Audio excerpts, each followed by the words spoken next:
and we say that it, games is a place we're starting because that's already where people are expecting 3D worlds to exist. But I know that with our kids anyways, they've gotten so used to virtual value is the same for them as actual value. My son will pay for a skin, and even though it's not something physical, he'll still pay money for it. He'll trade value for it.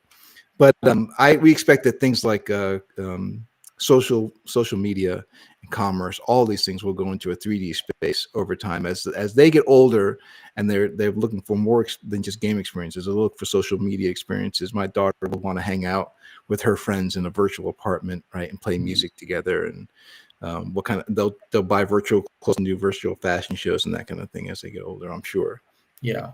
No, I've obviously we've just had a daughter. She's just turned 6 months. So I haven't, she's not buying stuff on Roblox yet, but she will. She will, exactly. And who knows, maybe it's not Roblox when she's grown up. I don't know. But yeah, I mean, I've heard of that phenomenon. It's crazy to me, but it's these are generational shifts, right? For kids today, they've grown. They care more about how they look in Roblox than the real life, real life, for example. So it is a major shift. And so the value of these virtual economies, it's a completely new. Yeah, you have to be that age, or I guess be a parent of children that age to truly understand it and to have a perspective.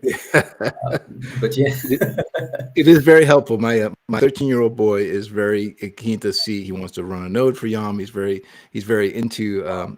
Actually, he's kind of a savant as far as like what hardware works with what other hardware. It's pretty fascinating to watch. Nice. So you got tech support at home then. Yes.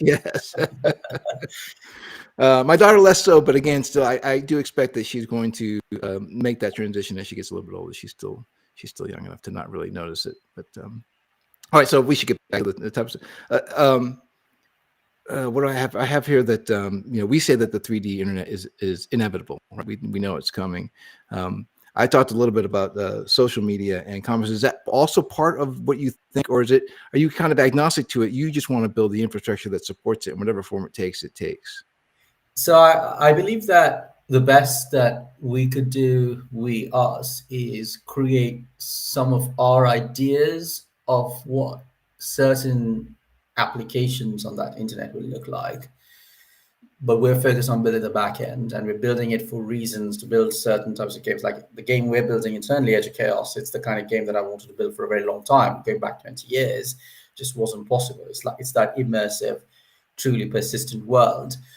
So I feel like if we tried, I mean, there are some projects trying to build the 3D internet, and I'm skeptical of that. I liken it to, if you go back to the 90s, MSN was trying to be the internet, and AOL was trying to be the internet. They later pivoted and they realized that was futile. And I think trying to build one version of the internet is precisely that. And what you're really doing is building an island. It might be a massive island on the sea of other things that other creators would create, because you can't, it's transient exactly what will engage people and bring them together, and it'll shift in time, shift with innovation, with discovery, with creativity. So I think it's the wrong thing, but to try and build it, but to build parts of it and to build instances of it, I think that's what we're about. So Matthew Ball had written in the Metaverse book. I'm not sure how familiar you are with it, but he says that in his mind, it's just a single metaverse, like there's a single internet. And it sounds like you don't necessarily agree with that. That you would say there will be multiple 3D worlds and different, or am I misinterpreting? Yeah. So I'm trying to think back to some of his opinions. It's been a while since I'd say I'm not fully up to date on exactly what his current point of view is, but I'd say that surely the metaverse has to be built it should be the collective effort of human civilization as opposed to the effort of one company.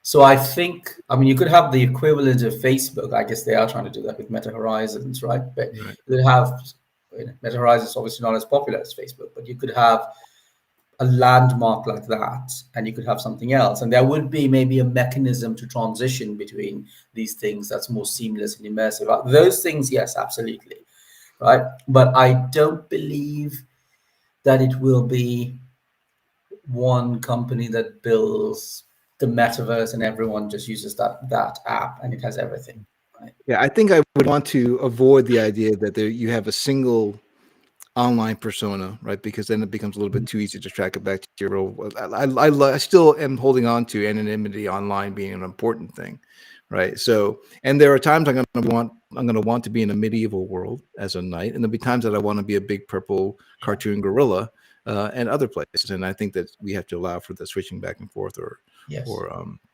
I'm trying to watch our comments because people are kind of chiming in. Yeah, and I think that Russ, frankly, just added in. I'd like considering virtual worlds as islands that we can hop between and see which one treats us better, and that's kind of good too. In the real world, right, we move around to live next to people we find we find common ground with, or we certainly form our friend groups with people that we have shared interests with, and you don't think that because there's no space to walk through, it breaks down the barrier of distance, Right. which it can be good and bad. All of a sudden, you could find yourself surrounded by people who, virtually, surrounded by people who aren't treating you the way that you'd like to be treated, and you want to go to find some place where there is, and you can't easily when it's virtual. Yeah. So actually, that is absolutely a good point. There's something about space because it's so intuitive to us that moving through space and spatial organization of things is very effective. It's a very effective model for us, and it lends itself to discovery. You walk from here to there, and you find things in between, and you find things around the things, at both ends. And I think those kinds of experiences do need to be preserved. I'm not sure yet exactly how that should exist. I mean, potentially there might be hubs that integrate other worlds and they provide experiences. But then the question is, should you have to commit yourself to one hub that integrates those set worlds? And you can't have it both ways. You can't be in superposition because that'll break the intuitions that we have and it'll become confusing. Maybe it's a question of maybe the browser of the future is the empty space, or not the empty space, but the transition. It creates the transitions between the things you visit.